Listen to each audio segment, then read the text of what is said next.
Welcome, everybody, to episode 3 of Your Fave Game. I'm your host, Joshua McDougall. This is the podcast where I have a random guest on every episode, and I just ask them a very simple question: what's your fave game? And then however they respond, we just go from there and we talk about it, because at the end of the day, there is nothing better than hearing someone gush about something that they're passionate about.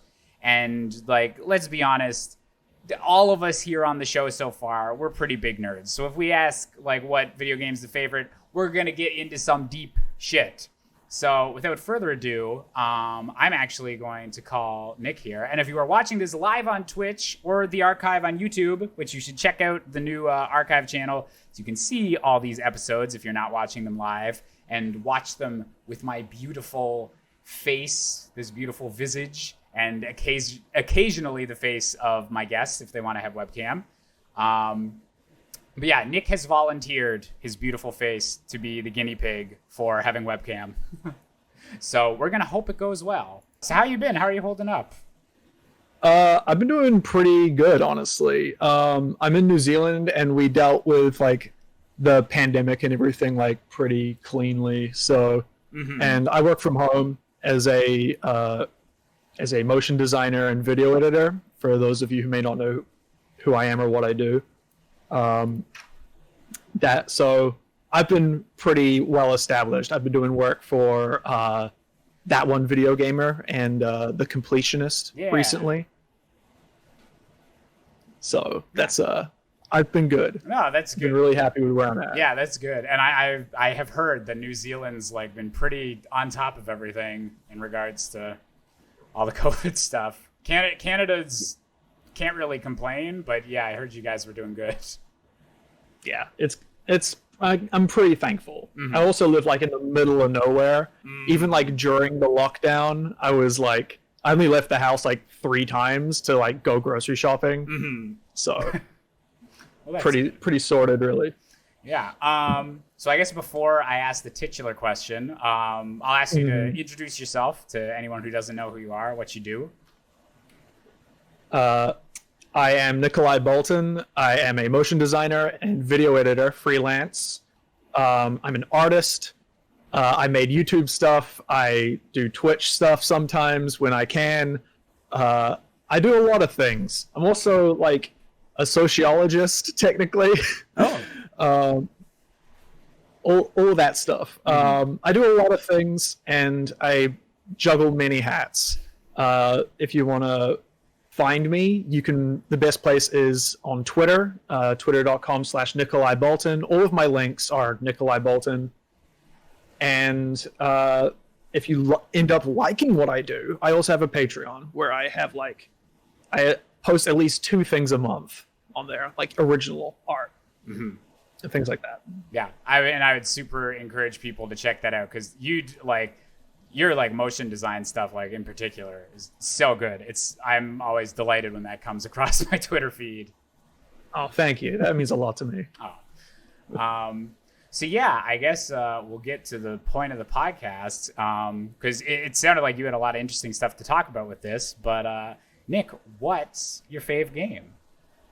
It is a very loaded question because first off, you need to for me personally, I have a little bit of a prerequisite for different, because I feel I have different favorite games, right? Yes, I think I would be in the same boat. Yeah, because no matter what your opinion is, especially in the gaming space, you have to back up your opinion. Yeah, you can't just throw it out there. You have to stand your fucking ground.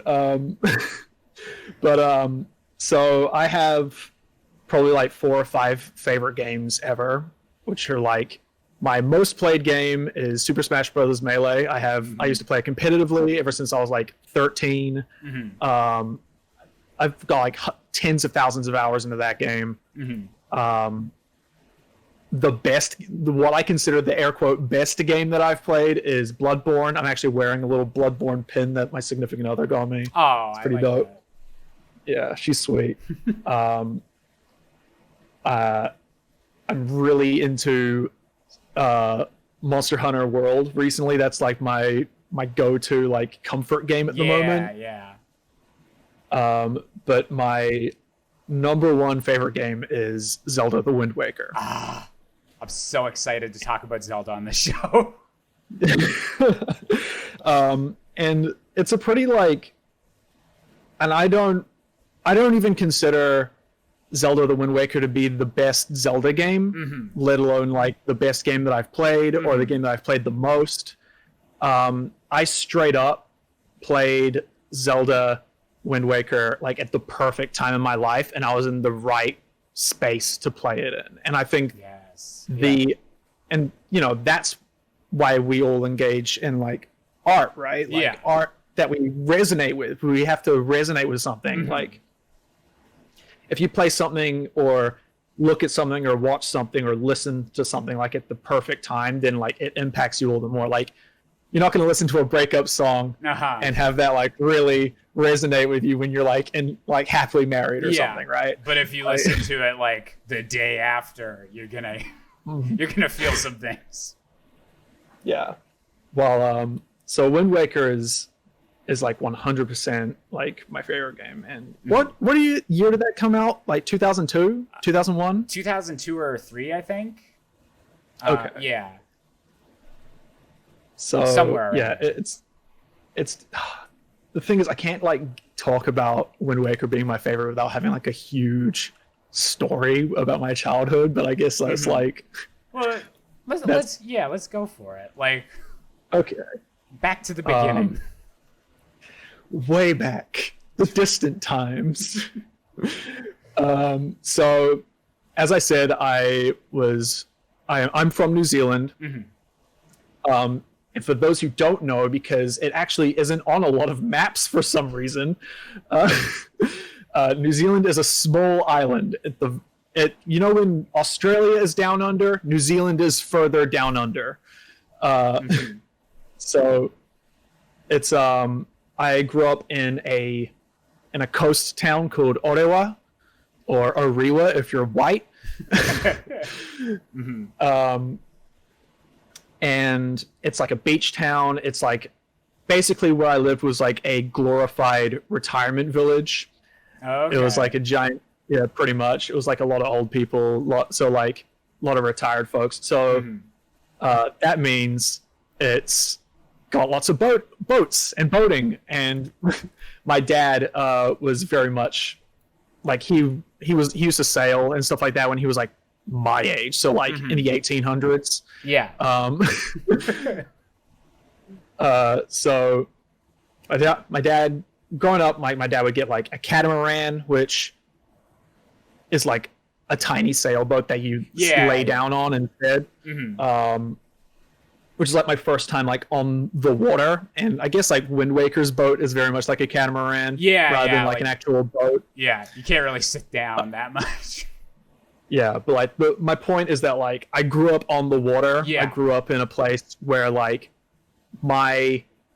hometown was surrounded by tiny islands all around the place. There's Waiheke Island, there's Rangatoro Island, tons of little and these islands are usually nature reserves for the most part. So then you can keep ferrets and possums and stuff away. So then the birds can flourish and all that. There's some reefs around the place, some rock pools. So whenever I would go out with my dad to go fishing or just to explore the islands, it was always an adventure. And that was it was at that prime age where I was learning how to find my role in the family and find my role in my community and things like that. I was your formative years. Yeah, very formative years. So TK in the chat actually brings up a good point. New Zealand possums and United States possums are completely different creatures. Oh, okay. They're not giant rats. They're imagine a koala. No, actually imagine if a koala, if a koala crossed with a gremlin, the film Gremlins. It's that. Okay. They don't make squeaking noises. They just sound like that. They're like the cute version of the Gremlins, or once they're all scaly and stuff. Would you say both? Okay. Would you want one of these as a pet? No, Okay. you don't want one. You don't want one as a pet. They're very gross. Okay. So, yeah. Anyway, so every couple of weekends I would go out with my dad, and we would go just around the island. It's like, hey, there's one. Let's go see what's around that place. And it's just like there's nothing there, and you hop on the island, you just go for a walk, go around the place, and there's just like that sense of just like going out on a boat and experiencing that like sense of adventure and that exploration. Yeah. And then coming home and like experiencing that in a game and seeing how like strangely connected that was really important to me. Like just knowing like how like, you're off on the boat in Wind Waker, and you're like, what's that in the distance? And you slowly see like the bigger shape come in, and like just the lead up. It's not just like I'm here now, like, and now I get to explore. It's like everything from like the spray of the water hitting your face, and like the smell of the ocean, and like even like seeing things like hop out of the water, like dolphins or something, if you're going at like 5 a.m. or whatever. So like it's like a beautiful scene. And like I think like growing up like that and seeing Wind Waker's impeccable art direction, like so beautiful, like it really made me grow and learn and appreciate just the beauty in the world and the beauty in art in general, and the beauty in games. And that was something that really resonated with me. Like as a creative person, it's something that's just like, it really fueled my soul. Yeah. Because that sounds like it made like more of a connection, because you could kind of like relate to that like spirit of adventure, and like specifically how that's like gotten across in Wind Waker. Because it is like a lot of island hopping and like adventuring on the sea, as opposed to like running around a field. Yeah, absolutely. Like I think it's like the same, how they say that like Shigeru Miyamoto like got the inspiration for Zelda by like exploring caves as a kid and things like that. So like that kind of like direct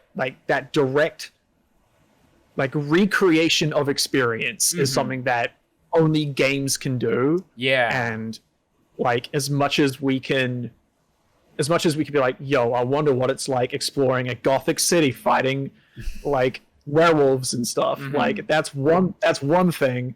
But like it's different when you like understand how cobblestone feels on your shoes and things like that. Like those so really specific things. Just like even the smell, the taste, the touch, all of those things that like obviously can't be experienced in games, helps you appreciate the levels of detail more and more. That they are still able to like get that feeling across, even though you can't like physically like smell that. Like games are like filtered experiences essentially, but like they're still experiences nonetheless, because obviously not everybody can be like a spelunking cave dweller and stuff like that. But that gives someone like, even if someone's never going to like in real life actually get that opportunity, they can kind of have like some kind of approximation, or at least get some hint of the experience like through games. Absolutely. I think that's really valuable. I think there's a lot of empathy can be created in that. I think games are inherently an empathetic medium because of that. And that's like how they're like the strongest, honestly. I think of, and that's how I think, like, that's what I value the most in games. Like, as much as like, I love like destroying my hands playing Super Smash Brothers Melee. I'm going to like always appreciate a game more when there's like an emotional core that can resonate with me. Like, and you're gonna connect to it on that level. It's gonna like affect you as a person. Absolutely. Do you have like a game that's like that like hits your core, like that you resonate to that experience, or like? Man, like I think I do kind of have a similar thing with Ocarina of Time, because I've always like super loved that description of like Miyamoto was inspired like by his childhood, like exploring like caves and like the woods in Japan and stuff like that. Because like obviously I didn't have the same experience, but where I grew up as a kid, like we kind of lived like middle of nowhere. There's a lot of woods around, and so I kind of like Ocarina of Time being about like a kid that like grows up in the forest and like explores outside that forest, but just the whole like walking through the woods thing and like adventuring through that, like I always kind of felt that that similar connection. And then that whole just like spirit of adventure, and that like I guess like at the end of the day, like Ocarina of Time's story like isn't that complicated, but because that was one of the first video games that I like kind of played from beginning to end and like was invested in the story, and like the first time I kind of like went on an adventure in a video game, I feel like that was really important to me. And kind of like, because everyone has like those definitive stories or whatever that you read like growing up, and it's like, oh, that was like the first time I got like really invested in like Lord of the Rings, or like these stories that just connect with you, and like that's a good story. This teaches you like what a hero is. And I think like Ocarina of Time's like the work of art that like connected that most to me, because I loved video games, and then suddenly like this big epic like fantasy adventure I got to like experience and be the hero in, and stuff like that. Yeah. That makes a lot of sense. Yeah. And I think that's I love that that's like the angle that a lot of people are taking, like with whenever I ask like what's your favorite game, because like part of the point of the show is that like favorite can mean something different to anyone. Everyone's gonna have like slightly different criteria, but I really like that that people have been saying like, oh, like this game came along at like the perfect moment and was like so influential in like how I see like either this thing in games, or like even like this thing like out in the real world. Yeah. I with like Zelda and how one first experiences Zelda, because like there's that adage that your first Zelda is your favorite one, right? Yeah. Which like I guess I kind of subscribe to, but like I want to like switch focus a little bit and think about Breath of the Wild. I am always down to talk about that. I figured because with Breath of the Wild, there was such a shift in conventions and a shift in expectations, and no one saw anything in that game, right? Yeah. Like, there was a lot of obvious beauty and downtime and tranquility in that game that I feel like a lot of people our age specifically would understand a lot better in comparison to our more formative years. Just like, because the game is ultimately about grief, and you know, there's dealing with like a tragedy of like your societies and things like that. And you know, as millennials, that's got to be relatable. Yeah, just a little bit relevant. Yeah. So, but there's still like this beauty and tranquility in that destruction, and I think that's something that like a lot of people didn't really see coming. And I think like when I think about Breath of the Wild, it takes me back to my first feelings of Wind Waker. Like, you know, the dragons that you would see in Breath of the Wild, like there's nothing on them. They're just there, right? And then like everything becomes silent, and you just see this like essentially this god just like flying about, something so much bigger than you that you can like barely interact with. And like, I don't know about you, but when I got to any point in that game, I just like would stop dead in my tracks and be like, wow, like this is bigger, this is big, this is like, there's something peaceful about this. It's like, there could be something entirely scary about it. There could be something entirely, there's so many feelings that come at once, because there's so many ways you can approach that kind of situation. And as much as like now that like in an internet era where it's like everybody's sharing their experiences and stuff like that, and like they essentially meta game what each thing in the game has what the purposes are of the things in games. Like nobody talked about those things. Everyone from at least on where I was sitting, nobody said shit. Nobody was like, "Yo, check out this big dragon I saw, dude!" Like, yeah, everyone was like go to this point in the map. everybody If you need some extra armor. Go to yeah. Everyone was like, "You deserve like to not see this. Like, I'm gonna keep this to myself and just like wait because everybody deserves what I just felt right now." Yeah, and I think that comes back again to like the whole like games are extremely empathetic, and it's because like that experience isn't like a reflection of real life. That was just something that was like handcrafted. Yeah, you know. I remember being like, that was one of the things that I was like the most vigilant on myself not to spoil. Like, I feel like we can talk about whatever in Breath of the Wild now, but it's but the corrupted dragon on top of like whichever mountain. Yes. I randomly came across that with like no guidance, and that was the coolest like kind of extension of that, because I'd seen like the other dragons like throughout the world before, so I had like I'd had that experience, but then just coming across like, oh, there's something like different about this one, and that like storytelling, and like, is this part of like the main plot? Am I supposed to be here yet? But just like, and just having that experience to myself of like completely not knowing like what was going on. Like, I would never want to like spoil that for someone else. And so I was always like, I can't even like hint that someone should go to this mountain area. Like, they need to go in like completely blind with that. Yeah, absolutely. I like that small question that's very specific to games where it's like, am I supposed to be here yet? Which is like, that's such a like strangely like, that's such a like gaming centric question, and it's so like it's a meta question, right? Like, we all know like at this point that like you shoot an arrow at one of the dragons, you get like a rare drop or something. And that's like their purpose or whatever. But and my question is like, should we like? I mean, personally, I'm trying to play games with less of meta commentary, which is very difficult as someone who like, I got a lot of my startup on YouTube and creation doing like game design stuff.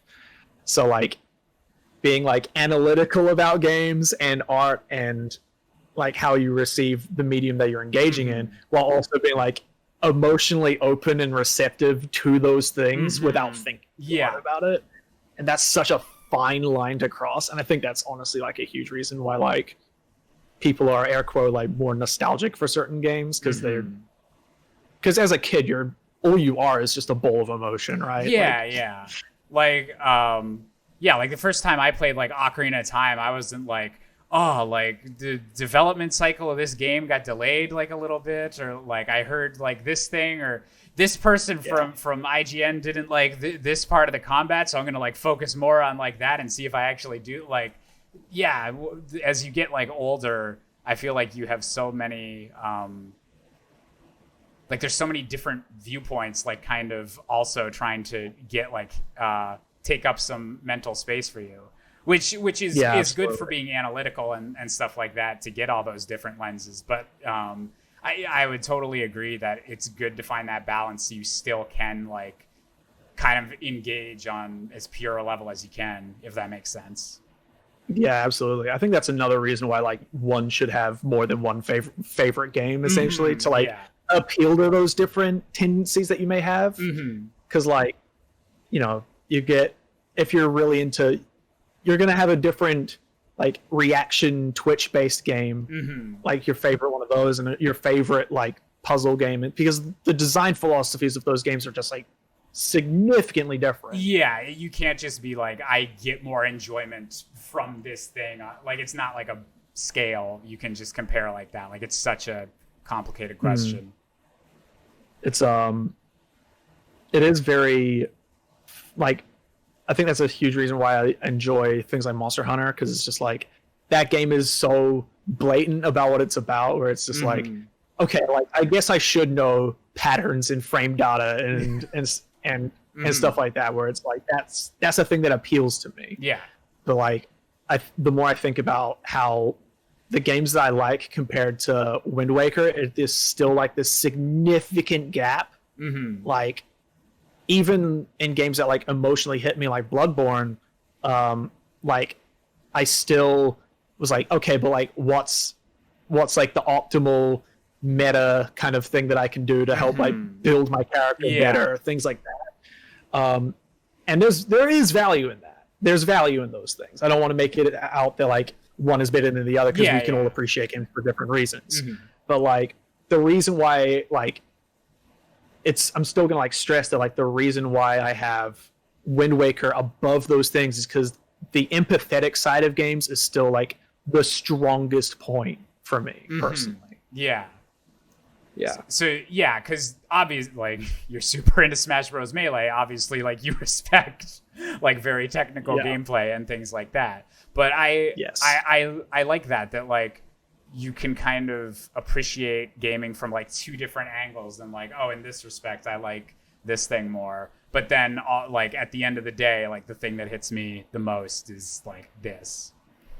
Yeah. Like I could say you can, like I said, you can extend that to like all mediums. Like as much as my favorite film is Eternal Sunshine of the Spotless Mind, and is like emotionally driven, like very dramatic, like film. Yeah. Like I'm not gonna watch that every day. That's not a comfort film for me. That's not something I'm gonna engage in a lot.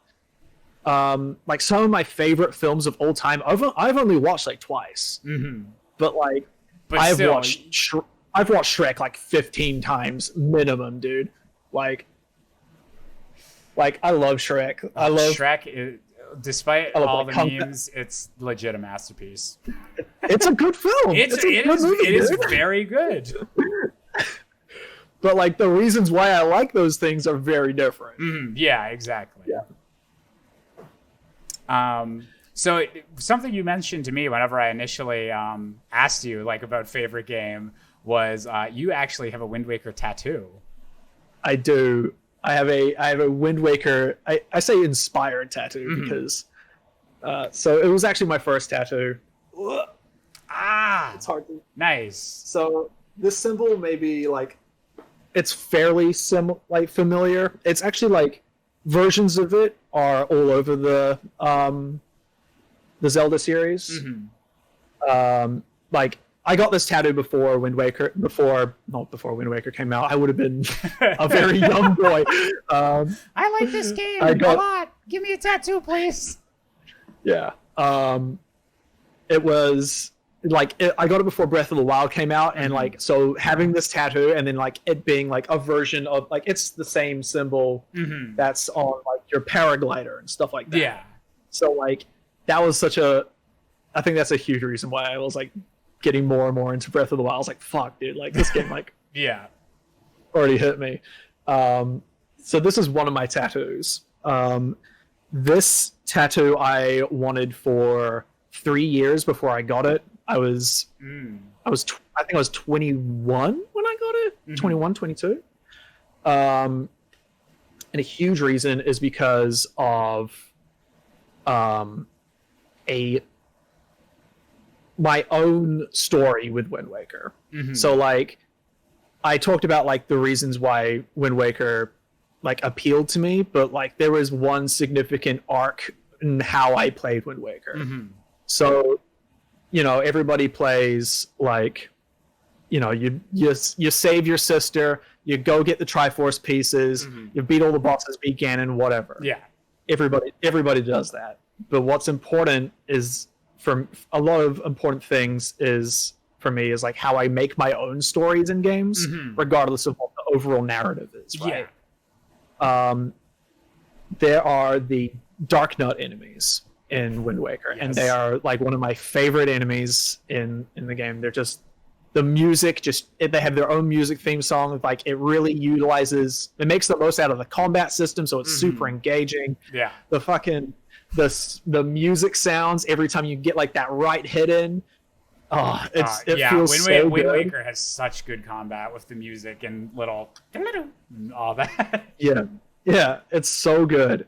But when you beat a Dark Nut, you get the Knight's Crest item, and the item has a version of this symbol on it. Oh yeah, the original symbol. And the original symbol, is like weirdly shaped and like is like more ovally and like is honestly like not that good graphic design, to be honest. But you know, there were tiny textures on a GameCube, right? So like you have to work with what you had. Yeah. So the item description said that like only the best swordsmen in the world have these belts, have these crests.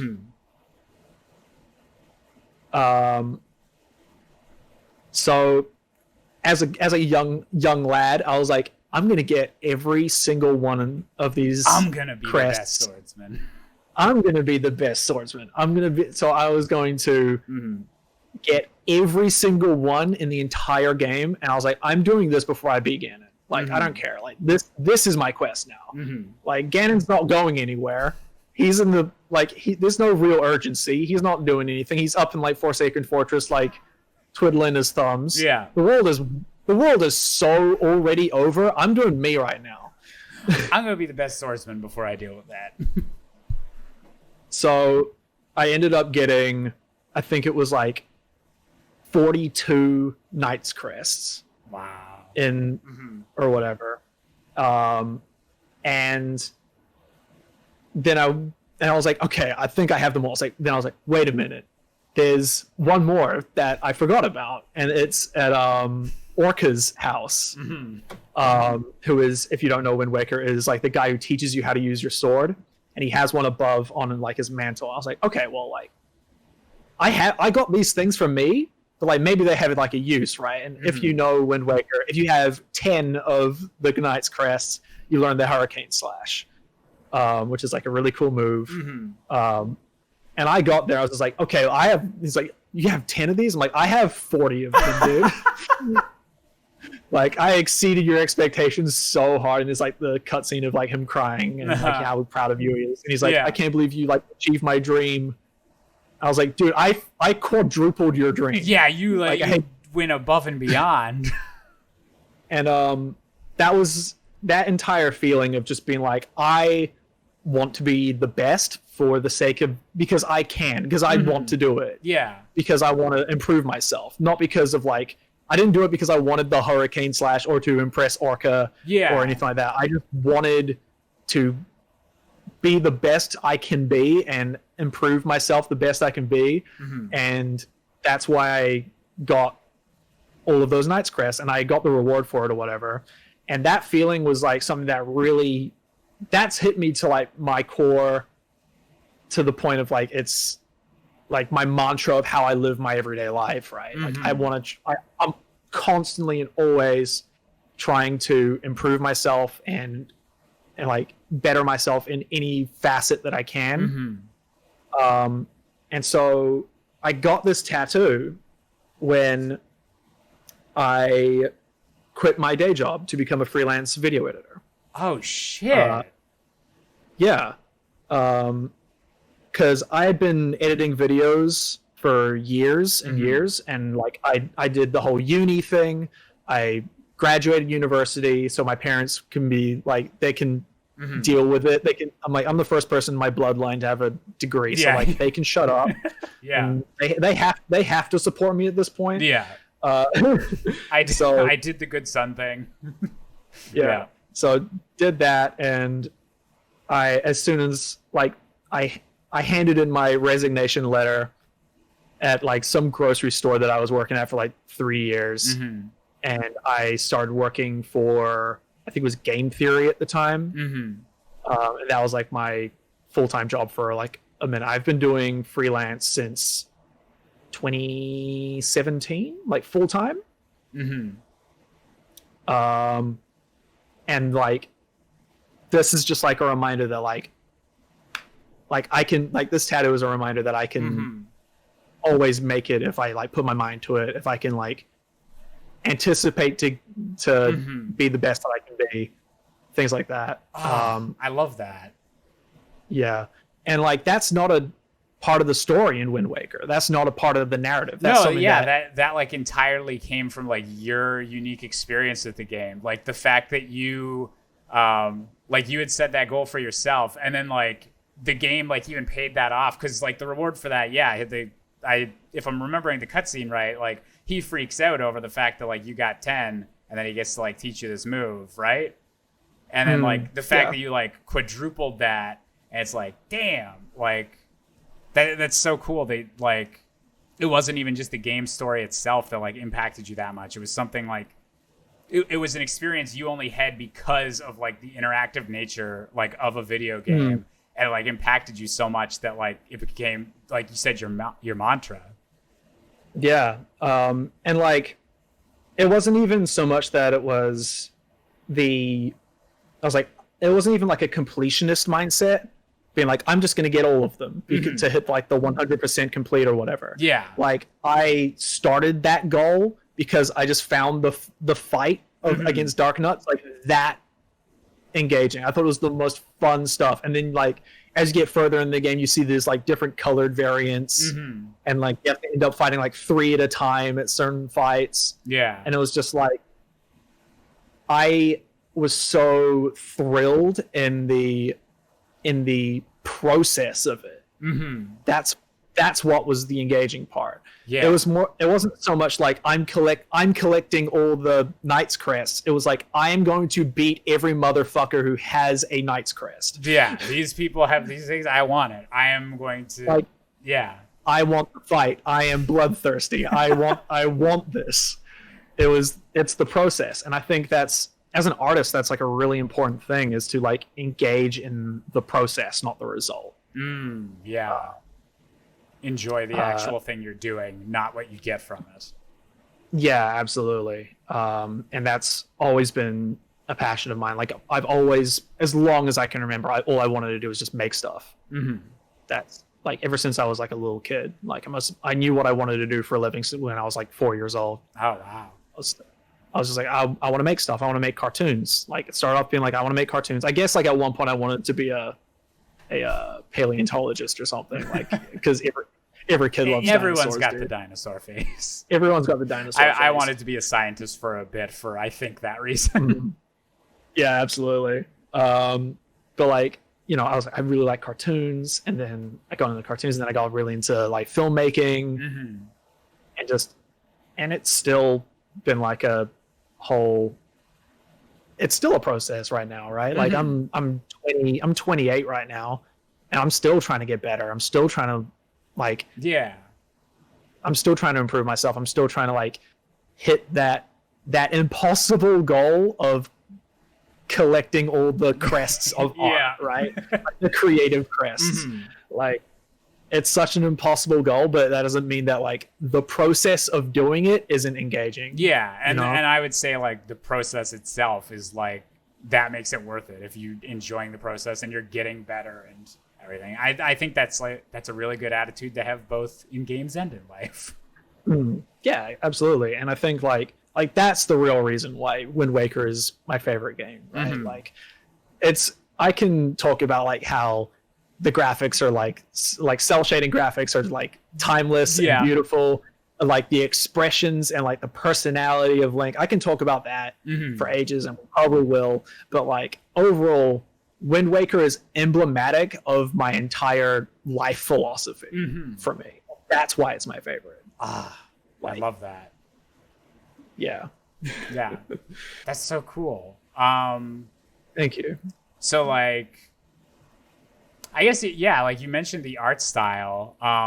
Were you ever a part of those debates over like Wind Waker's graphics, or like, did you ever hear about that whole controversy whenever people didn't like that before it came out? I mean, I didn't really use the internet a lot when I was in social media. I guess I should say, like, what's your take on that, like, debate once you found out that was a thing? Whenever you did. My take on it is that it's absolutely the dumbest shit I've ever heard in my life. Okay. Like, it's so dumb. Like, I get that there was like a tech demo, but like, if you I learned it's after seeing the GameCube Zelda tech demo. Yeah. It's like, okay, once you see that and see that how Wind Waker came out, you never look at a tech demo for guaranteed ever, and you definitely don't after seeing the Final Fantasy VII one for the PS3 or whatever. It took like 17 years or something for Final Fantasy VII to finally get a remake, right? Yeah, it's always wild to think about like how people were genuinely like super upset that this didn't like look like Ocarina of Time or Majora's Mask. And like it would be the hottest of hot takes if someone were to try and say today like Wind Waker hasn't aged that good. Wind Waker, I don't know if I like it. Yeah. Yeah, that's a terrible take. Yeah, I don't know anyone that like would try and defend that take now. Like I think I'm sure there's some weirdos out there, but I think that like out of all gaming opinions and all hot takes on Twitter, that I don't believe in objectivity when it comes to like gaming opinions, but saying Wind Waker has bad art direction is objectively the worst take ever. Like that is wrong. Yeah. It is objectively wrong. Oh dear. Yeah, no. And that's like interesting though that like I guess that was like a debate at one point. But yeah, I don't think you could see anyone trying to like make that take now because it's such a good art design that like it practically is objective. That even if you have like some weird personal quirk that you don't like it, like you at least need to like appreciate it and like respect it.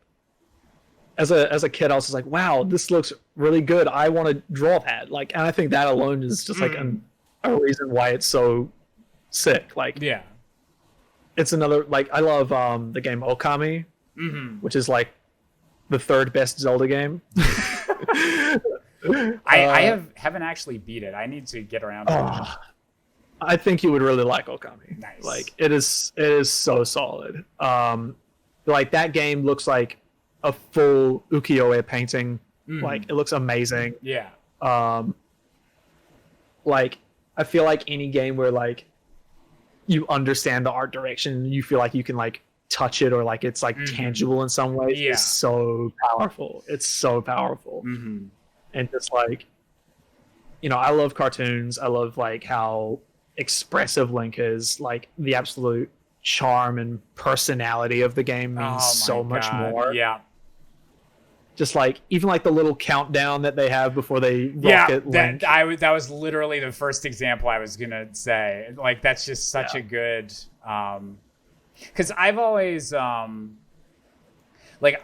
liked Link as a protagonist, especially in early Zelda games. I think by this point, Nintendo is kind of like finalizing it in the direction that like they want to treat Link like a more distinct character. Because like Breath of the Wild and like Skyward Sword have been like angling more and more in that direction. But I always liked like, oh, Link is like me or whatever during like whenever I would play Zelda games growing up. And then Wind Waker was really interesting because what I liked about the expressions was just because of like just the cartoony like sincerity and stuff like that. It always felt like, oh yes, like that's perfectly fitting in the moment. And like it made me feel like more about that situation. And it was really weird that it didn't like take away from my experience of like, oh, Link is an avatar for me, but it still like got me more invested in the game and like emotionally kind of affected by what Link was doing and Link's thoughts on the matter. Absolutely. I think that's one of the most interesting parts about Link is that like there is some people say that there's no personality, and I think that only applies to like like Twilight Princess maybe, like even then. But like what I think, especially during the 2000s when Wind Waker came out in like the 90s with Ocarina of Time, is that like a lot of protagonists were fucking like they're coming off the heels of like Sonic is cool. Yeah. So like there were like zany whip liners and like one liners and whipping and all that business, and it's just like for me, Wind Waker was like, this is like a time where a character is expressing themselves and like blatantly has a personality, doesn't say a single word, and it doesn't disrupt the fact that I get to play this game. Yes, you just worded what I was trying to say like so much better. Yeah. Yeah, that concept of like you're getting the commentary, but it's not like taking over your experience with the game, I think is so good. Just like there's some games that came out around that time and I just didn't get the appeal. And then it's like pretty hot takes, I guess, at this point in time, because like those games are pretty beloved. Like I didn't have a PS2, so like I saw like Jack and Daxter and Ratchet and Clank. I'm like, I don't get this. These are just like these are like zany, wacky characters. Yeah. Which is pretty like surface level like takes. Yeah. But if you haven't played the consoles, then I haven't played those games either. But yeah. But with just like little things with Link, just seeing like the slight silhouette of his arms, of like how he swims, doing like the tiny breaststroke, gets out the water, he's like this, like dripping wet, like yeah. It's like, yeah, dude, I feel that. Like I've fallen into a pool with my clothes on. Like I feel that. Yeah. And it's just so nice, especially for a game like that came out then, like whenever they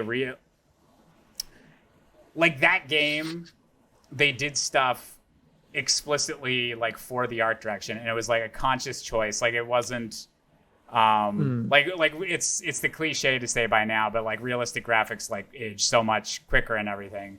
But it really is because like I feel like games like Wind Waker, when they were first starting to do like cell shading, was the first time that like games were trying to like this is distinctly like representing that, and we know it's not like completely realistic, but like that heightened type of feel, as opposed to like we're trying to get this as close to like real as we can, and like not really having like a sense of art direction for how they were achieving that. It was just, well, this is the best we can do on the N64 or the GameCube. Which is crazy because like I remember like looking at like GoldenEye and be like, that's real life. Yeah, oh my god. That is real life. The one that always like boggles my mind, I remember Elder Scrolls Oblivion being the best looking game in the universe.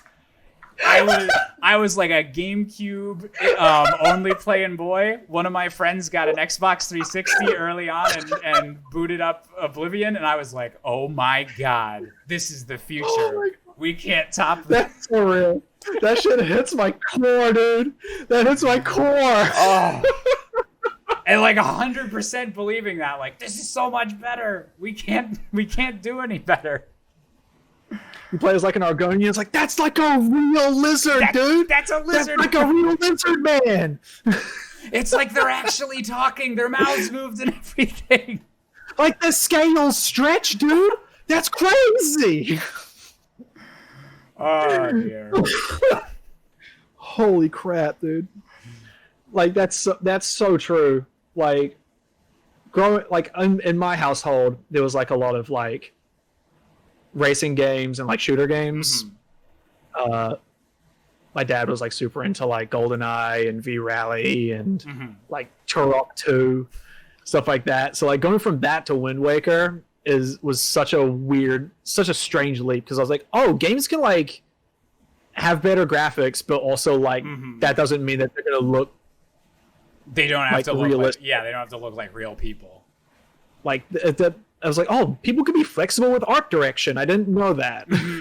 Because that was definitely like the attitude from like basically throughout all of the early 2000s, from the 90s to the 2000s, like mid 2000s, was just like, how realistic can it be? Yeah. And that was like the whole push. And people are like still making that kind of comparison today, which is like baffling to me, because like basically as soon as it hit, I know it's ridiculous to make the statement now, and this statement is going to age poorly in its own right, because like we're going to look back in like 10 years and like graphics are going to be even better and better and better. But I feel like at this point, like we have plateaued when it comes to realistic graphics. I see like, I don't know, dude, I see The Last of Us looking better than like a lot of CG, like in like proper films. Yeah.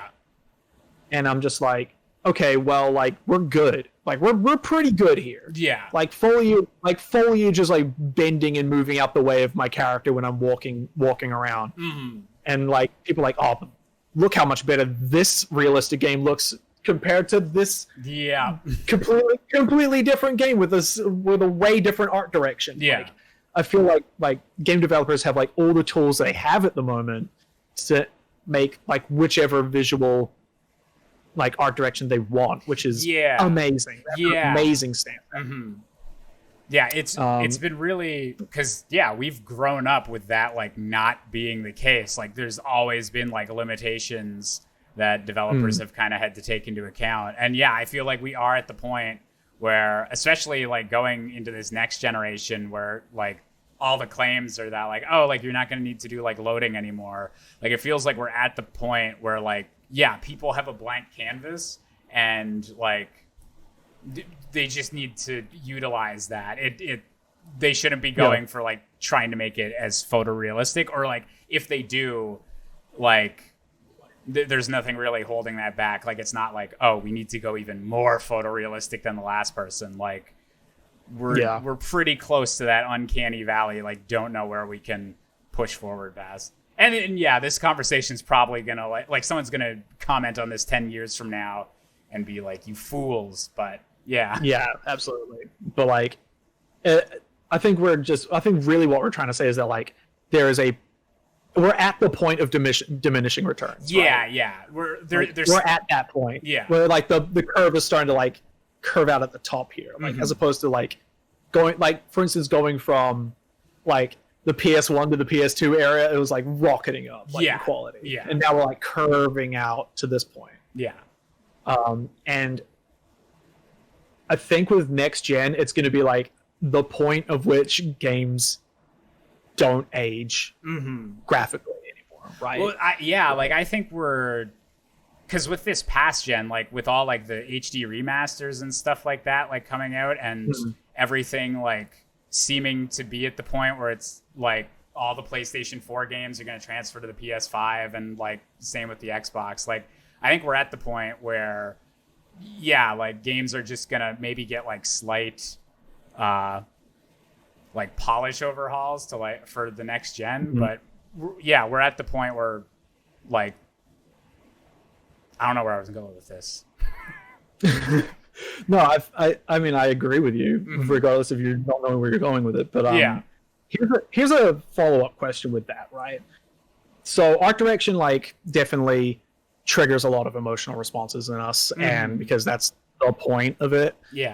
So do you think that there's going to be more and more, for instance, indie games that are going to have their selling point be the like a nostalgic art direction for the games to look like Oblivion and stuff like that, right? I think they are. I think we're gonna see more and more of that as it becomes like more feasible to like for that to be the baseline for like you don't have to put in like billions of man hours or whatever to like model this, like because I think Todd and I were talking about this.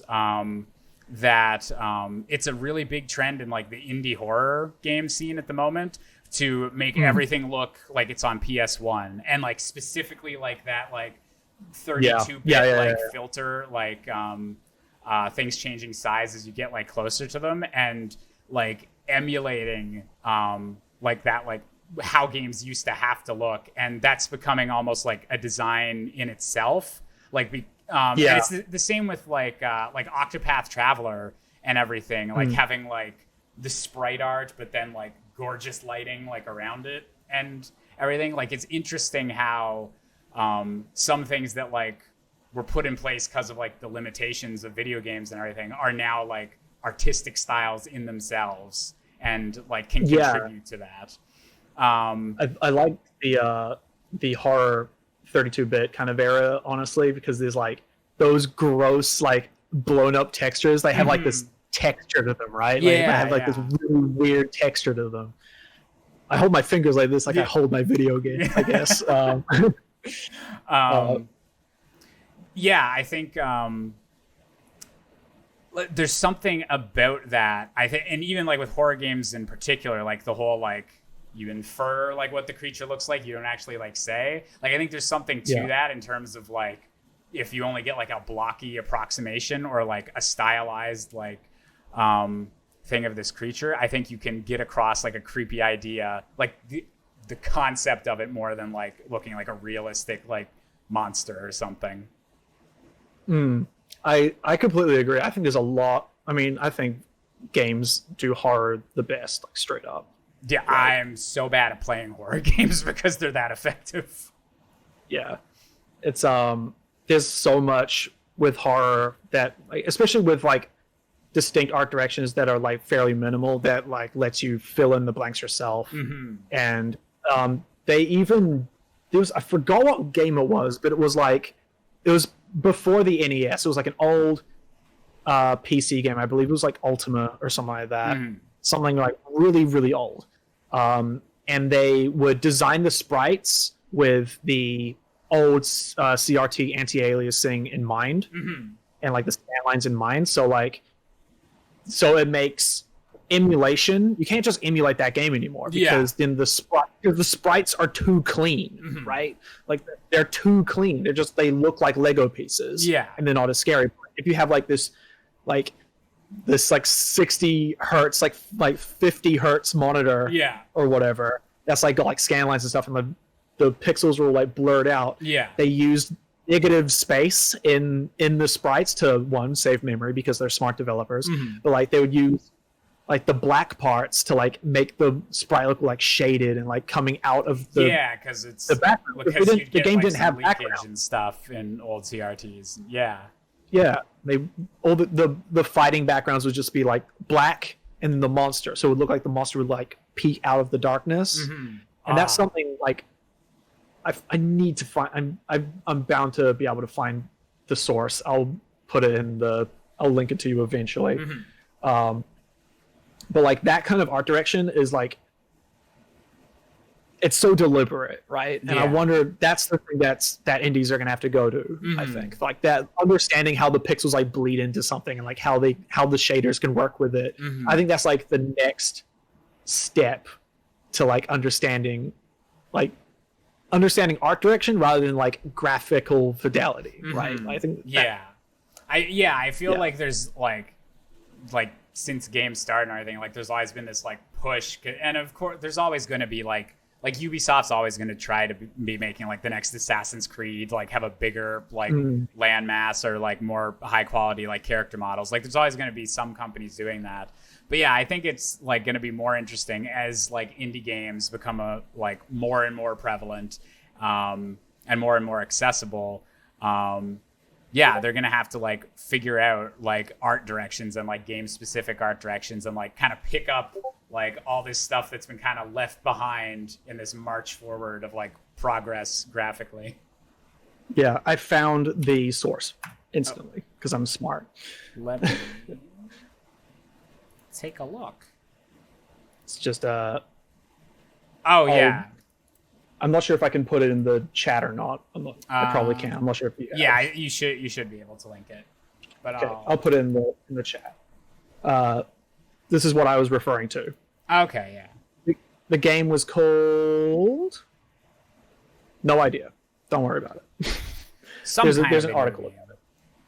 Yeah, that's what I'm talking about, right? Yeah, that's super interesting. Like I've seen comparisons like this with like Donkey Kong Country and stuff. Like like these sprites look a lot better if you have that bit of CRT blur, because that's like how the game was originally like art designed and stuff. So that's that was the intent. But this is super cool. Like the coming out of the darkness, like specifically, like that's such a cool use of that feature. Yeah, I love that. I love it so much. It's crazy like what you can do with limitations with art direction. Like even just like, I'm gonna bring it back to Wind Waker. Like the ocean is like, that is, for all intents and purposes, that's bad water. Yeah, that is just like a plane of blue with like white lines on it, isn't it? Yeah, it's like full technical. If you're going to be like technical and talk about graphics, it's like there's no water simulation. There's no like proper reflection. It doesn't work. It doesn't interact with the light. It's like a flat plane, and then they add like a wave sign to it. Yeah. And then they just like have this like texture map over it. That's like this, I guess, like the white lines of like the ocean or whatever. To do the like on this chart. Yeah. Yeah. And like that's but at the time that looks sick as hell. Yeah. That looks so sick. It still works like for everything the game tries to do. Like, yeah, if you like patched in like super like translucent like Sea of Thieves water, like I don't think that would improve the look of the game anything. Like it. I completely agree. Yeah. It's actually, speaking of like the graphical upgrades, there's that Wind Waker HD release. Yeah. It's like they added distinct lighting engines to that game. And I mean, personally, I'm not a big fan. Some points I think the game looks amazing, right? Because like it adds a lot more, like the light adds a lot more warmer tones to like the skin textures, and like the shapes feel like a lot more soft and things like that, which is appeals to the aesthetic, right? Like it's a very soft game. Yeah. But also like when you get a thing out of a chest, he's like da-na-na-na, and there's like the light the from weird, weird like kind of shading behind the item he's holding, like on his hand, like weirdly destroys like the texture of like the face, and it looks like a, I don't know, like a Unity. The cell shading like kind of gets blown out, right? Like the black outline shading makes it look, it's like not there anymore. So it looks like it's like a T-posing Unity asset at that point.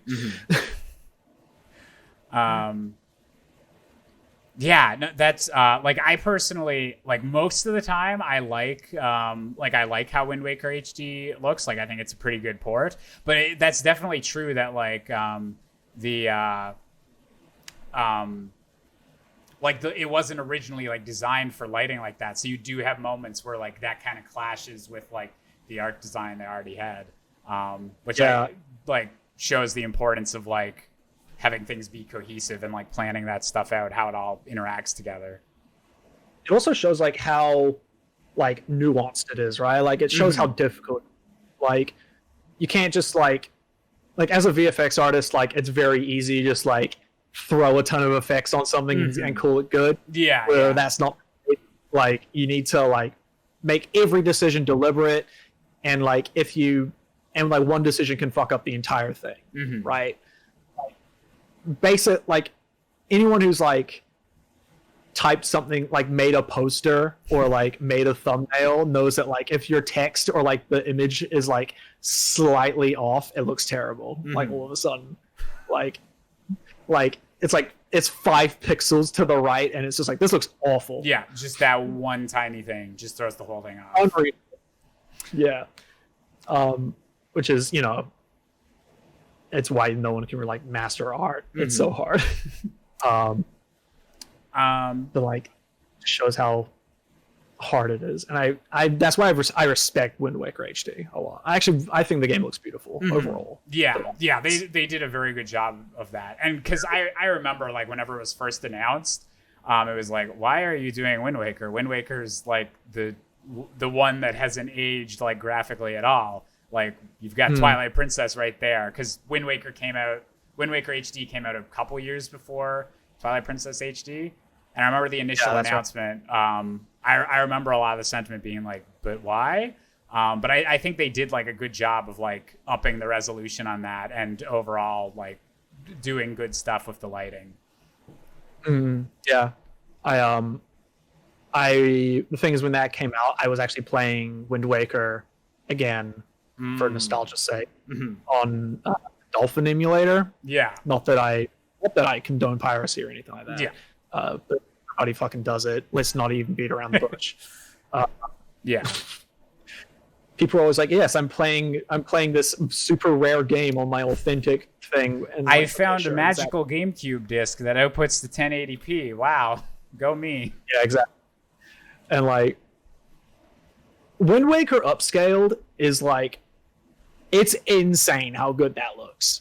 Like I haven't tried that. I've played Wind Waker on Dolphin for like the randomizer, but I haven't tried to like upgrade it any. Like upscale it. There's like a lot of gecko codes and hacks that you can put in to make it like widescreen, like 16 by 9, things like that. And it's you do all that and you're like, this game came out this year. It came out this year. Yeah. This was made who made Ooblets. I don't care, dude. Yeah, no, I like 100%. If Wind Waker came out like as an indie game, it could win like best like art design or something at the Game Awards or something. Still, like it could still 100% like wipe some categories. Yeah, that's 100% true. I completely agree. Like, it looks so good. It just looks so good all the time. I love that game. I love that game so much. Now that I'm like really thinking about it, and now that I'm like on this podcast, I'm just like my heart like fluttering with how I love that game. Like I just how much like games can impact people, and just like video games are fucking cool, and so like whatever game you think is the fucking coolest is just it's nice. So one of the things that Zelda fans like to debate a lot is like what makes a Zelda game. So I'm like, cause like you'll have that with like Breath of the Wild, like people being like that wasn't Zelda enough for me, or like I hope they bring back like these features like in Breath of the Wild 2. And like it seems like there's a lot of different takes on like what makes like the ideal game like in the Zelda franchise, which I don't think it's like that straightforward a question, but I guess I just want to know like what is this Zelda series like kind of mean for you, and do you think like Wind Waker, like how does Wind Waker embody that, or does it? That's a very interesting question. Because first off, I think genre conventions in games are, for a lack of a better term, fucking whack. Like genre is all over the place with games. Like for all intents and purposes, Dark Souls is like a 3D Castlevania game. Like, you know, like it's Dark Souls is just as much a Castlevania game as like Metroid Prime is, right? Like it's like on a 3D plane, and it has like pretty much the same goals. Which is a little bit of a hot take, but whatever. In terms of like what makes a Zelda game, I think that's just like, that depends on how much you value the codes and conventions of that game. Which personally I don't really care too much about. I think like you can get to the surface level stuff of being like it's a third person action role-playing game, and that's kind of it. It's like, I think to restrict Zelda into a set category and just saying I just want more of this, like I want to play Ocarina of Time but with more dungeons all the time. I think that's restrictive, and it's like, for all intents and purposes, it's kind of boring eventually, right? Like Skyward Sword was kind of like, that game gets like shit on a lot, but that game like was like, it held onto the codes and conventions of Zelda like with an iron grip. Like it was holding onto a piece of glass so hard, like it was bleeding out its knuckles. And I don't think that's a smart decision for design, and it's also not what I care about when it comes to Zelda. What I really value about Zelda is like this, at least an alleged sense of freedom. Because at this point, I feel like a lot of open world games are pretty much like coming off the heels of Zelda, right? I feel like it's a lot of like, everyone remembers like coming out to like Hyrule Field and being like, whoa, this is so open, this is gigantic. And like this sprawling space that I want to explore, and I want to go to all these cool places like off into the distance. That kind of like that like desire has been implemented into almost every single open world game that has come out today. And I don't know about you, but personally, I am really bored of open world games. I just can't do them anymore. Like, it's so much like quick travel and like maps with nothing in them, things like that. Like, what I care about is getting. If I'm in a map in a game, I want to look at a thing and be like, I want to go there, and it be fun to go there, and there to be a surprise when I get there. Like, I don't want a Far Cry where it's like, here's another bandit camp and you have to climb up to the top of the tower and then scan out the environment.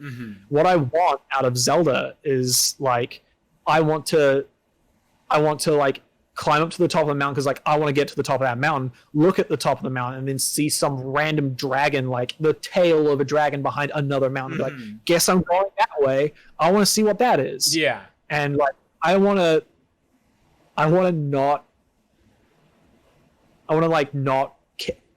take waypoints away from the game. First of all, I played Breath of the Wild with like no waypoints, none of that business.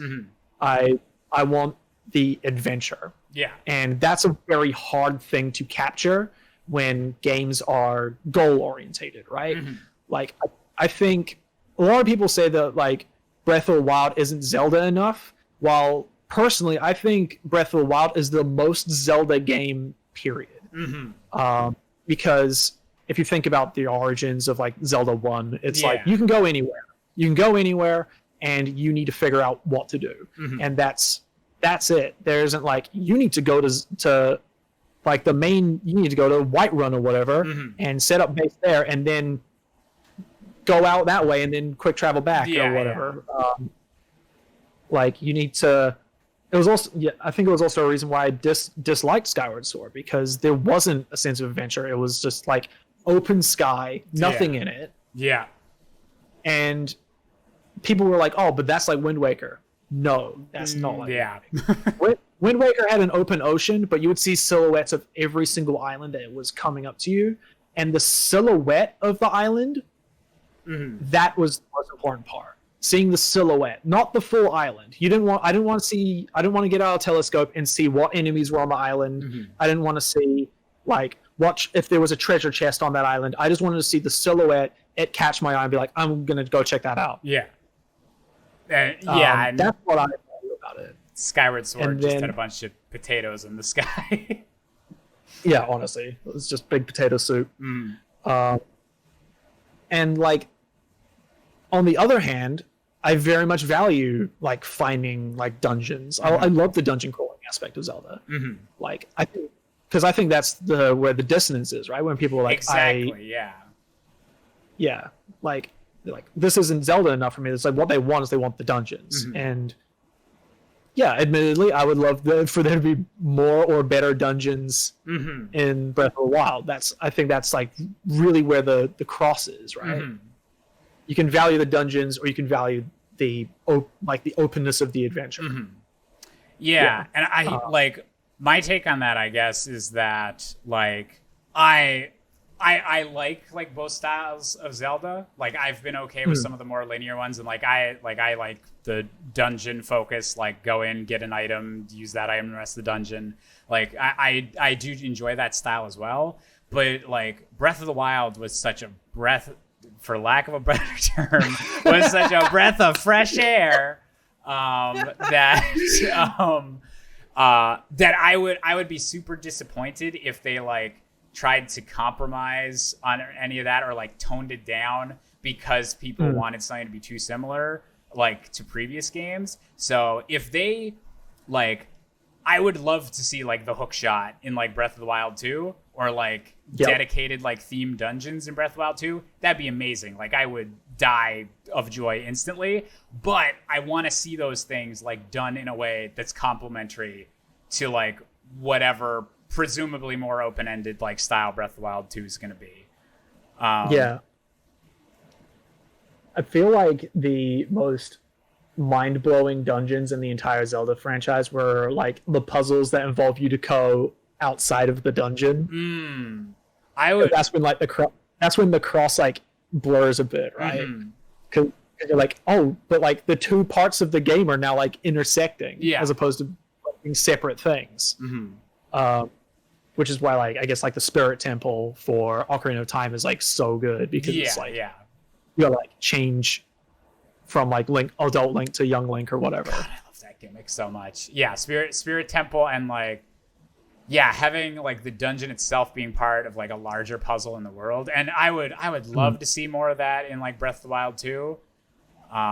Like being able to like naturally uncover dungeons and like not just have it be like inside one of the divine beasts, like be able to go in and out and have the dungeons be like part of the open world in some aspect, I think would be an interesting kind of direction to go.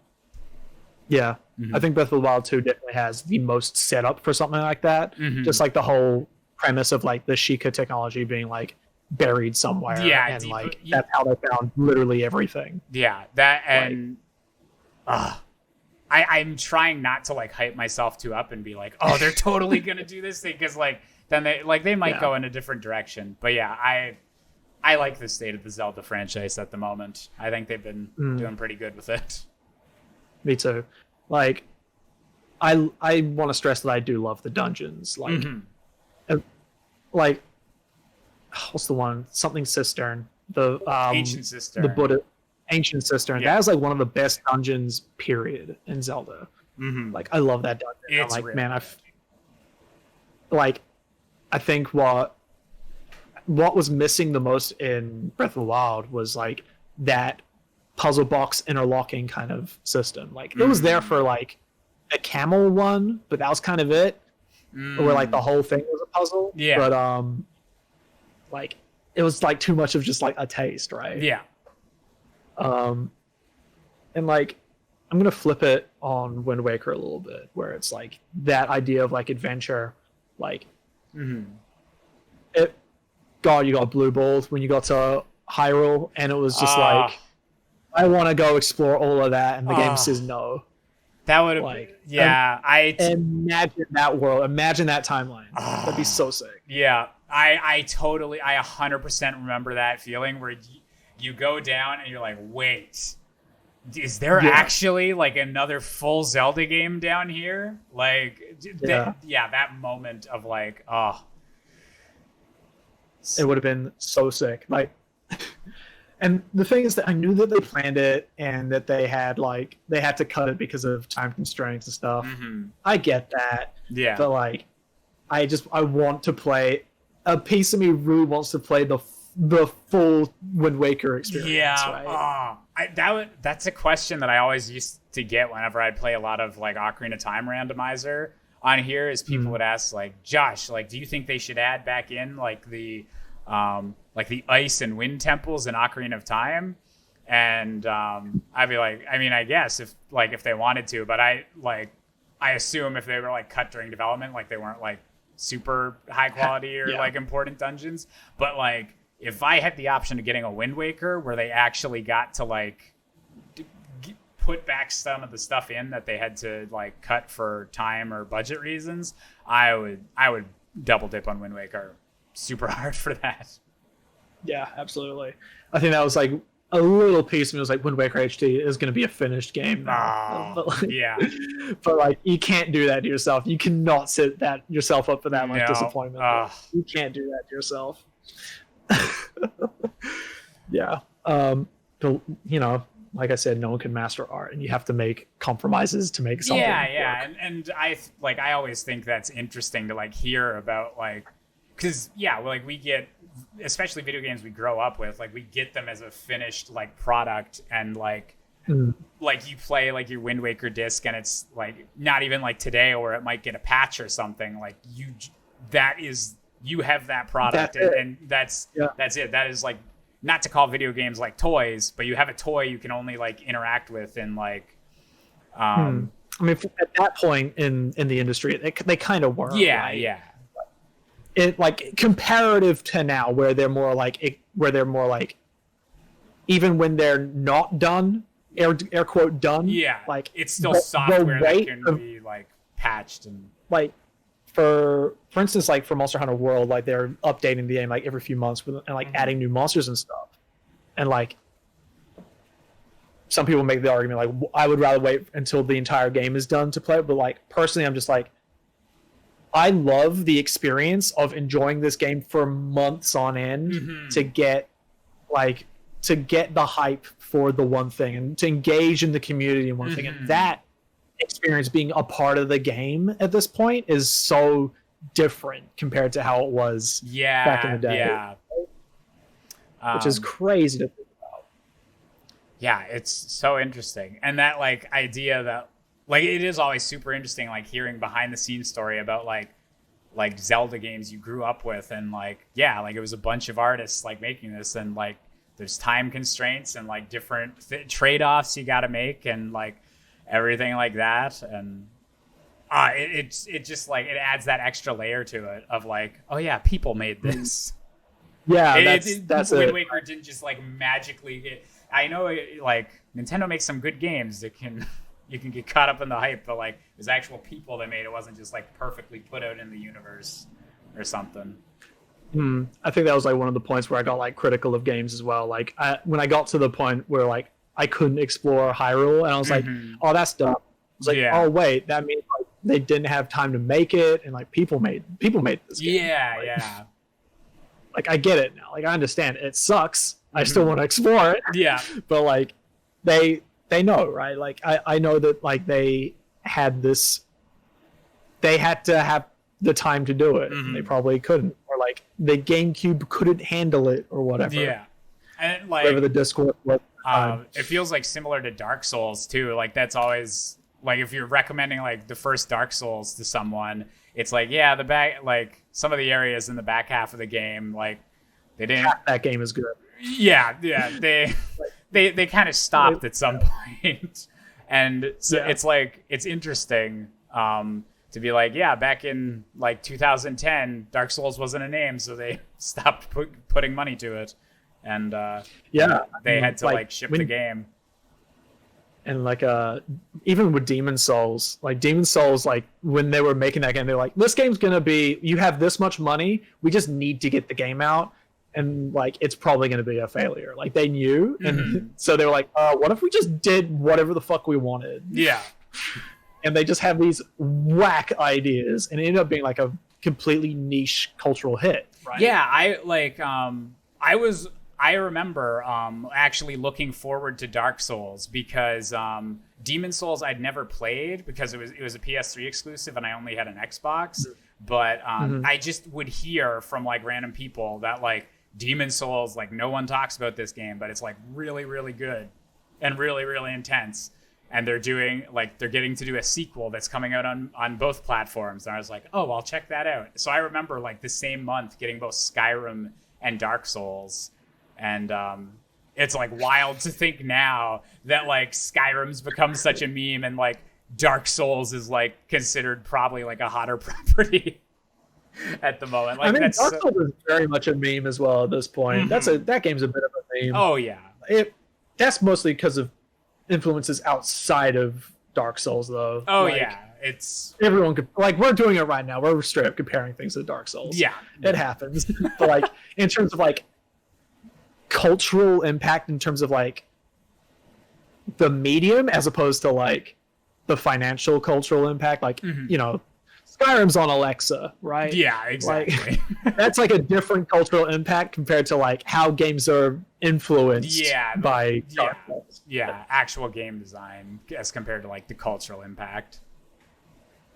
Like we wouldn't have I firmly believe we wouldn't have a game like Hollow Knight if we didn't have Dark Souls. Oh yeah. Like, oh my god, I love things like Hollow that.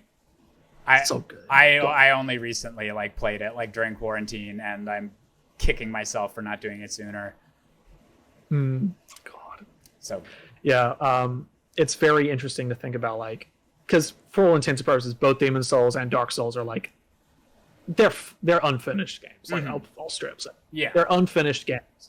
But like Wind Waker's an unfinished game. Arguably, Ocarina of Time's an unfinished game. It's Ocarina of Time's more finished than the other aforementioned ones. But they still, like, there's always going to be stuff that like you have to cut back, and like just whenever you're logistically like making a product, there's always going to have to be you need to make compromises. Like otherwise, it's, you know, the game's never going to be finished if you get all of your ideas in, right? Like it's been a really hard thing to grapple with as a creative, because when I first started making stuff, I was like, I have all the time in the world to make this one thing, and this one thing I make, this one thing will be it. It will be the thing. This is going to change the game. This one thing I'm going to make. With like that's so, I'm sure every creative out there has had that struggle where they're like, this one video is going to be the video. It's going to be so sick, and then like a year from then, you're like, man, that video was trash. This thing was trash. I spent ages on it, and it didn't. And like anything I make now is like better than it. Yeah. And I think that's something that we just have to like give, like any medium, right? Like I can complain that Wind Waker has like a whole part of the world missing, but like that doesn't mean I don't love the game. Yeah, exactly. And that they didn't have a good reason, and that like because of Wind Waker we didn't get all these other amazing games, like Breath of the Wild, for instance. Breath of the Wild's very much like Wind Waker. All that.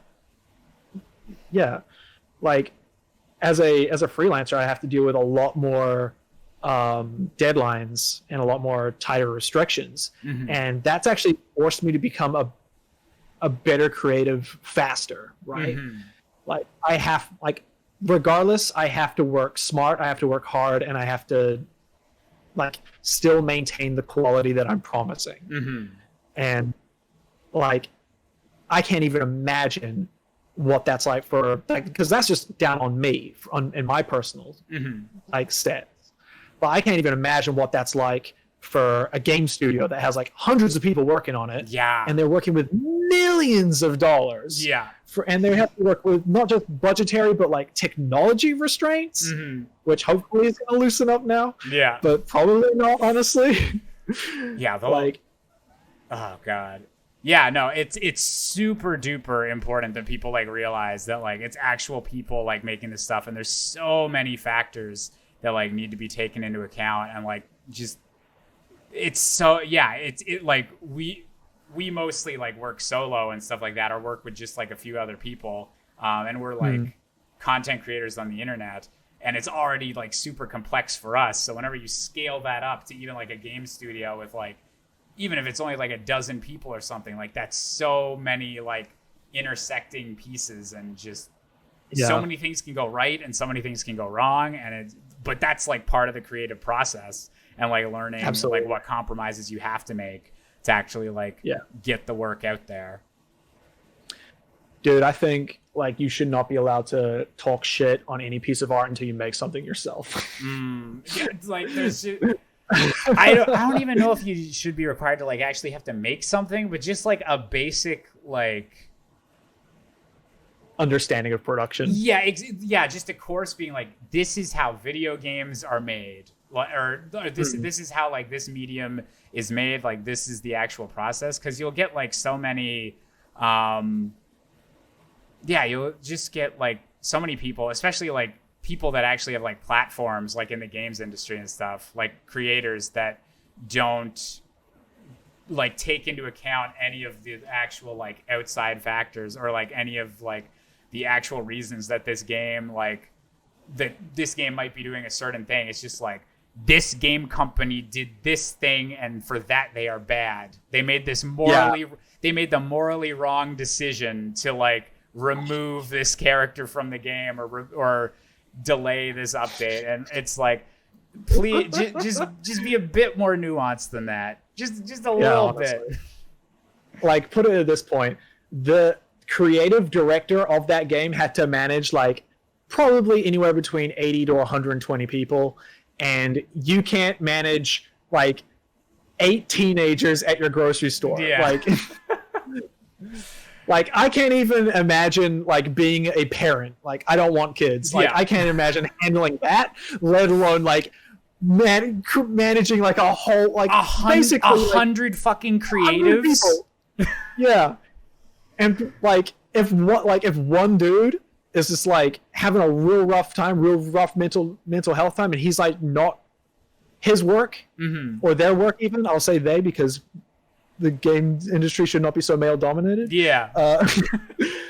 And they're having a rough mental health day, and they can't get their their gear moving fast enough, then that it means everybody else has to like wait on that person, and like, how are you supposed to manage that? There's so many other things that you got to manage. Like, there's so many loose threads and things that I don't think people respect the fact that games and basically all wide-scale productions are held together with duct tape and boogers. It's always like just a tower that is ready to collapse like so quickly. So like I've seen this quote before in like regards to filmmaking, but I think it definitely like applies to like all other creative outlets. But like any finished movie, like game, like book, any finished creative product is a fucking miracle. Yeah, like the fact that it actually gets done and out there. Dude, honestly, I've worked like some tight enough deadlines on like a YouTube video. Like they're not that, for all intents and purposes, there isn't like millions of dollars on the line for this one thing, right? Like it's like a review of like Yoshi's Story or something like that. Like there's not a lot. There's, for all intents and purposes, there isn't a lot riding on it. Yeah, the stakes aren't that high. But like a game, and then imagine like putting your heart and soul into something, having to work overtime because that's the industry you work in, and then working on that for like a year, and then it comes out day one. There's like a game breaking bug. Yeah. Like a bug gets broken, or like the meta's instantly found out. And people are like, wow, you're shit at making this thing, says some guy with like an anime avatar that he didn't even draw himself. God. Yeah. It's so, being a creative is hard, and I don't think it gets enough respect. Yeah. Straight up. Yeah. I 100% like, I just think like so many different like fandoms and like nerd, like not just gaming culture, but like nerd culture in general would be so much better if just like people could just did like the slightest amount of like reading or like some kind of like empathy. Yeah, empathy and just empathy. You don't even need to like exactly. Oh God! Yeah, you just need to like take it. You don't need a spreadsheet, dude. You don't need a spreadsheet. You need to like work like a week of overtime and be like, wow, that sucks. Wouldn't want that on anybody else. Yeah, okay. Maybe I won't like throw a tantrum at like grass pop in grass pop in a video game trailer. Oh my God! Like I saw the Halo Infinite announcement. Yep. I saw the Halo Infinite announcement, and like there's like this point where like Master Chief gets on like this elevator and it goes up and then it shows off this vista, and I see like a little bit of fog pop in at the very distance. Like this, it took up like not even like 1/15 of the screen, and I saw that pop in. I'm like, gamers gonna be mad, dude. Some gamers are gonna be real mad about that. I'm not calling out any of my friends here. I had one friend that mentioned to me like, oh, like I noticed some of the pop in and stuff, and I think that's okay and like a private conversation or whatever. But any of like the creators that are going out there and being like, Halo Infinite, huge failure for Microsoft. I noticed that these flowers were not on screen when he turned this way, but then he turned back and they were suddenly there. The Last of Us 2 had rope like it's just the weirdest like it's just like me, dude. It's like, okay, there's some pop in on some flowers on a video game that doesn't come out for 4 months during a live demo, during an online presentation, during a fucking global pandemic. I guess Halo Infinite's not going to be any good. Shit. Yeah.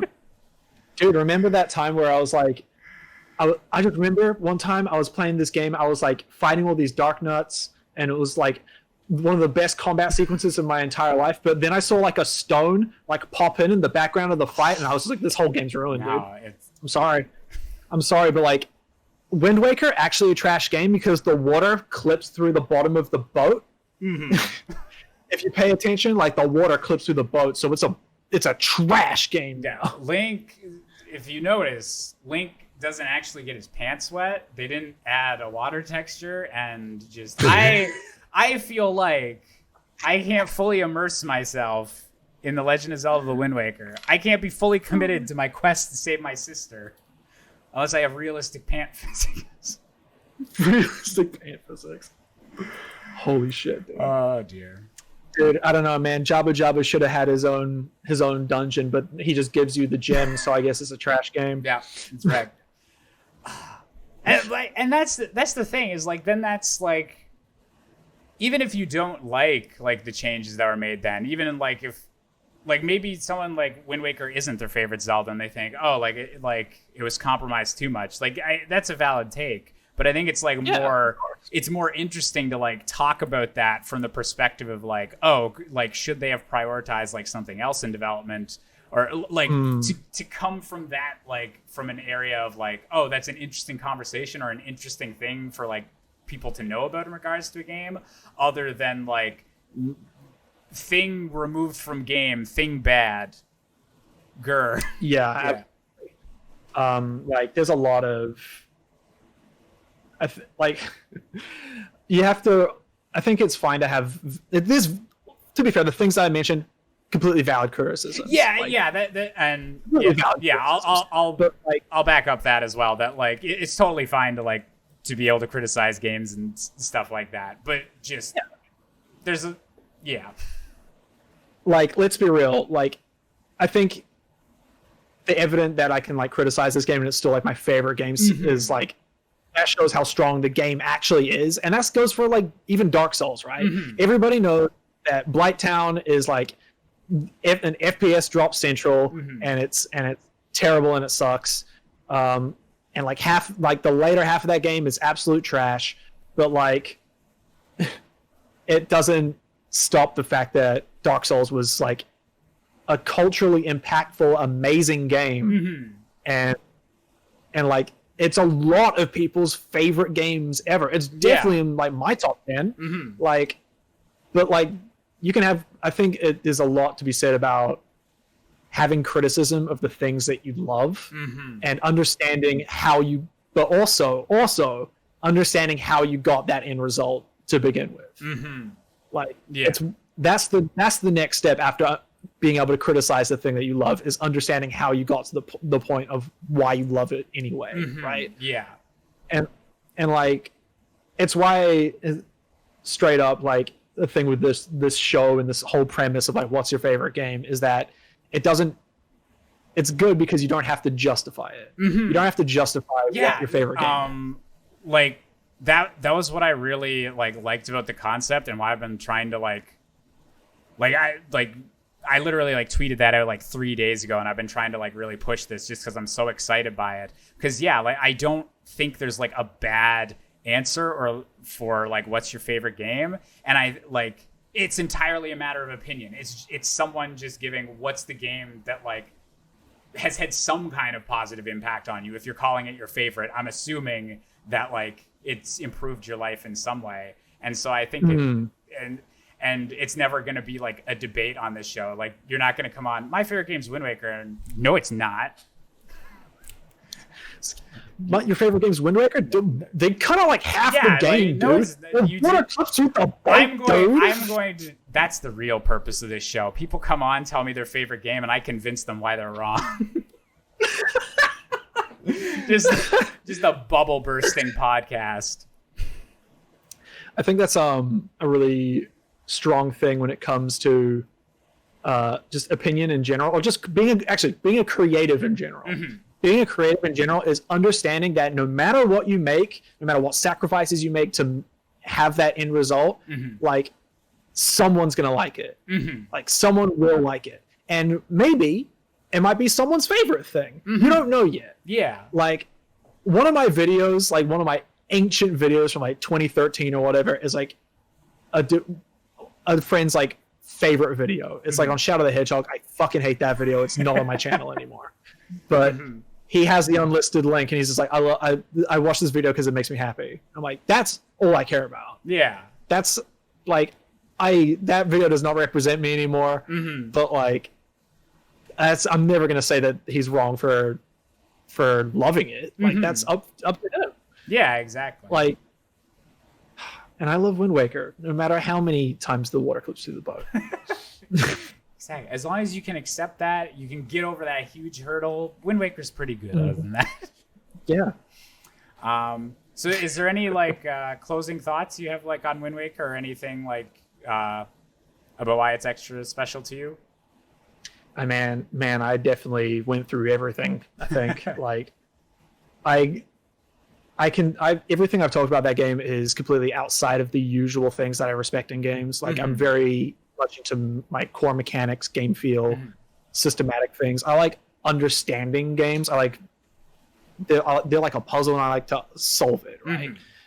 But like what I value that I see in the chat, like people be like, I thought Melee would have been Nick's favorite game. It's like, yeah, like because that appeals to a lot of things that I find engaging. But the things that I value in Wind Waker and my experience with Wind Waker transcends that like so much further, and that's the thing that I need to stress hardest than anything is that it is games, art in general, they're there to impact you in some emotional form. And if that resonates with you, then like hold on to that. Be inspired by that. That's the thing that's supposed to, because that's ultimately their goal. There's plenty of people that get the most out of games by being like, yo, I understand this system, this game, I've broken down this game to its fundamental like mechanical laws. That's great. But like, I guarantee that most of the time, a developer or a creator is only making that's only a part of why they make those things. They make those things to feel good, to help you express yourself, and to let you explore something that you can't normally explore. Like those are the things that people like try and create for, to like have that expression, not to be a toy. Yeah. Video games are art, people. Yeah. I love video games so much. Video games are I love them so much. Pretty rad. Well, thank you for being a guest on the show tonight. I think this was a really good conversation because I loved it. It was really good to like talk about like art in general and like how like the impact it has on people, like how Wind Waker came at such a formative time. And then also like we got to have some good just game design talk in general and people kind of undervaluing the actual like process of making and how that relates to games as well. So yeah, if just as we wrap up, if people want to find you and hear more of your stuff or see more of your awesome graphic design, where can they find you? You can find me on Twitter mostly. Twitter's pretty much like the main spot for me, assuming that it doesn't open up that stupid subscription service that they're planning on doing. Oh god, I saw that today. Yeah, honestly. Twitter.com/Nickolai Boulton. If you like my art, I also have a Patreon. I also have like an old YouTube channel which sometimes goes on, which I don't really make stuff on it anymore. I'd like to make some more stuff for it. I really want to make I want to make like a 2-hour video about how much I love Monster Hunter World. I encourage this.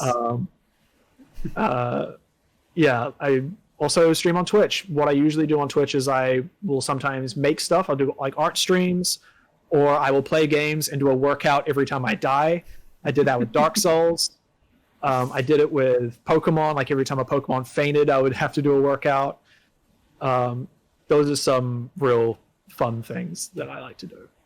But yeah, Twitter is probably the main place to find me. We love our tweets. But yeah, thank you very much for being a guest. I had a really good time. Thank you for having me. No problem. It was an honor, my friend. It was an honor. Thank you.